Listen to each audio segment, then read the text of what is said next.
Cronos: The New Dawn is Bloober Team's first big original horror since their Silent Hill 2 remake, a bold mix of The Thing and Terminator set in a decaying 1980s Poland. It's a game that proves Bloober can do more than just remakes, delivering an atmospheric sci-fi horror shooter full of time-bending mechanics, grotesque monsters, and an apocalyptic setting that drips with dread. This is Cronos: The New Dawn.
You play as a traveller from the future sent on a mission to extract people's essences from their past, searching for answers to a plague that has consumed the world. The story sets you on a journey through time and horror, moving between eerie glimpses of the past and the rotting ruins of the future. The infected world feels hostile and disgusting, with a creeping disease twisting everything in its path. At its core, Cronos plays like a classic horror shooter in the vein of Dead Space. You get guns, gadgets, and even a stomp button.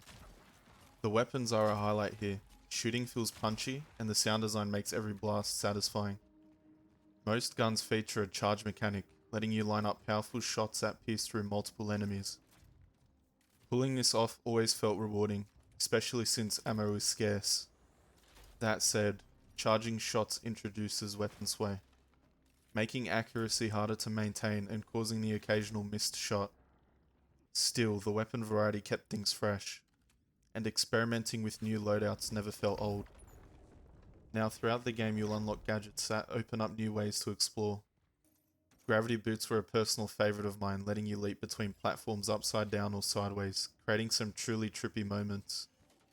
Another standout mechanic was the emitter, which could reverse time for specific objects. For example, a piece of rubble blocking a path could be rewound to its original state, revealing a way forward. These environmental puzzles, however, are lighter than what Bloober did in Silent Hill 2, but they fit well within the game's pacing. There is also a handy quick crafting system tied to your D-pad, letting you make ammo for your equipped weapons on the fly, with energy acting as a universal currency for all weapon upgrades and purchases from the fabricator, which sell items like ammo and health. Inventory management is crucial here. You'll be juggling weapons, healing items and key objects, plus cores that upgrade your suit, granting you extra health or inventory slots. Ammo economy here is tight. While the game gives you generous drops at times, they vanish quickly after a tough encounter or a boss fight.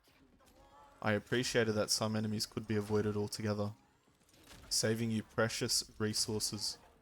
Notably though, there is no dodge button, which felt unusual, especially in modern horror games nowadays, including Bloober's own Silent Hill 2 remake. Instead though, you have to rely on smart positioning, using the environment to your advantage. There are red barrels for instance, which you can funnel enemies into explosive traps.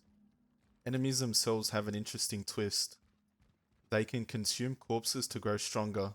This adds another layer of strategy, as burning bodies prevents them from ever evolving. If they do feed, they can gain ranged attacks or develop hardened shells that force you to carefully target weak points. The story unfolds across post-apocalyptic Poland in the 1980s, with locations ranging from claustrophobic apartments to industrial steelworks and haunting hospitals. Each zone carries its own horrors, and plays a role in uncovering what caused the outbreak. Playing as a traveler, you gradually piece together your purpose and the truth behind the plague. Extracting essences from targets not only drives the narrative, but also rewards you with passive bonuses, like increased pistol damage or extra energy for upgrades. You can only hold 3 at a time though, adding another layer of inventory management as you weigh which passives to keep. What really sells the story is its atmosphere. The sound design is outstanding. Creatures skittering behind walls, distant respirator wheezes before entering a hospital, or a sudden silence before a reveal. Bloober really knows how to create dread, and the time travel sequences are some of the most memorable moments. Seeing the world before the outbreak, only to return to its ruined state, creates a powerful contrast. The steelwork section in particular is one of my favourites, where you witness the outbreak erupt in real time, which made it stand out as one of the game's best moments. Unfortunately, the performance holds the game back. Playing on the PS5 Pro, I ran into sections where the frame rate tanked hard, particularly in the hospital section. The game started until it eventually crashed twice, and the autosave system made it even worse, as checkpoints were sparse, forcing me to replay large chunks after it crashed. It was frustrating, especially in a game that otherwise builds tension so effectively. But with that, Cronos: The New Dawn shows that Bloober Team can craft original horror, as compelling as their remakes. The gunplay is satisfying, the atmosphere is rich, and the time travel concept brings fresh ideas to the genre. While performance issues and some clunky design choices hold it back, the experience as a whole is memorable, eerie and worth the time for horror fans. Bloober has proven themselves more than capable of making great creative horror. With Silent Hill 1 on the horizon, I am excited but maybe even more eager to see what they come up with on their own.